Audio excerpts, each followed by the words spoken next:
हरियाणा विधानसभा चुनाव के नतीजों का असर यूपी में होने वाले विधानसभा उपचुनाव पर भी पड़ता दिख रहा है।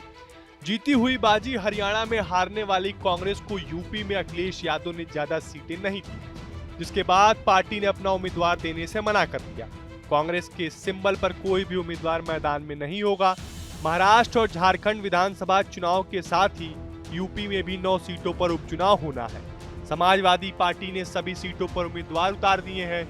हालांकि खैर विधानसभा सीट से बसपा से कांग्रेस में शामिल हुई चारू कैन को टिकट दिया गया है, लेकिन वो अभी सपा के ही चुनाव चिन्ह पर मैदान में होंगी। पहले अटकलें लगाई जा रही थी कि 9 सीटों में से 5 या 6 पर सपा तो 4 या 3 पर कांग्रेस चुनाव लड़ सकती है, लेकिन ऐसा नहीं हो सका। अखिलेश यादव ने कांग्रेस के हाथ को सपा की साइकिल देने से दूरी बना ली है।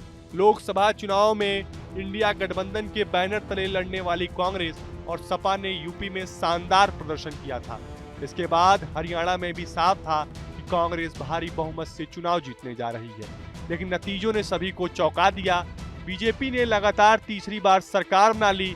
कांग्रेस ने हरियाणा गंवाने से न सिर्फ पार्टी बल्कि पूरे इंडिया गठबंधन को तगड़ा झटका लगा है।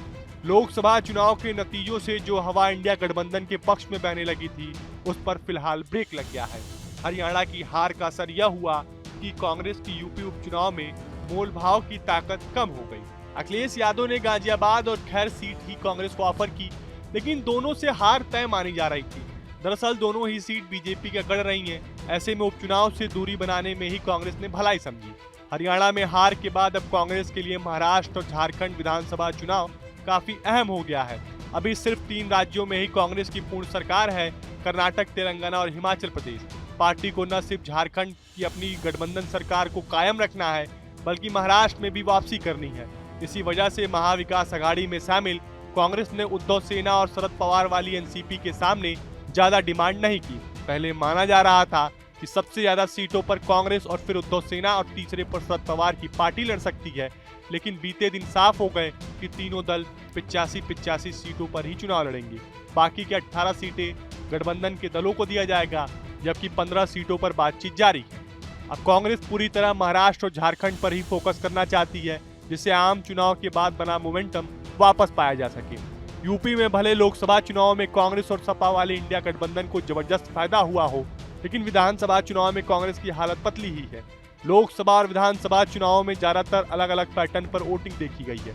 यही वजह है कि आम चुनाव के नतीजे ही विधानसभा चुनाव में भी परिवर्तित होते, इसकी कोई गारंटी नहीं। यूपी में अकेले कांग्रेस की कोई जमीन नहीं है। अमेठी, रायबरेली जैसे जिलों से ही कांग्रेस को बड़ी संख्या में वोट मिलते रहे हैं, जबकि बाकी जगह फिलहाल हाल बेहाल है। इन्हीं जब समीकरणों को देखते हुए अखिलेश यादव उपचुनाव में बड़ा फैसला लेने के लिए मजबूर हुए। हालांकि अखिलेश ने साफ किया है कि भले ही कांग्रेस के टिकट पर उम्मीदवार चुनाव नहीं लड़ रहे हो, लेकिन इंडिया और पीडीए गठबंधन बना हुआ है।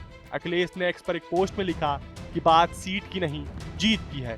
इस रणनीति के तहत इंडिया गठबंधन के संयुक्त प्रत्याशी सभी 9 सीटों पर समाजवादी पार्टी के चुनाव चिन्ह साइकिल के निशान पर चुनाव लड़ेंगे। इसके साथ ही उन्होंने राहुल गांधी और अपनी साथ की तस्वीर को फिर से पोस्ट कर साफ कर दिया कि भले ही कांग्रेस को सीट नहीं दी हो, लेकिन जमीन पर दोनों दल साथ लड़ते दिखाई देंगे। फिलहाल आपको हमारा वीडियो कैसा लगा, हमें कमेंट बॉक्स में जरूर बताएं। देश और दुनिया की तमाम और यूपी उत्तराखंड के हर छोटी बड़ी खबर के लिए न्यूज स्टेट चैनल को सब्सक्राइब करना ना भूलें। न्यूज नेशन अब व्हाट्सएप पर खबरों के ताजा अपडेट के लिए न्यूज नेशन के इस QR कोड को स्कैन करें।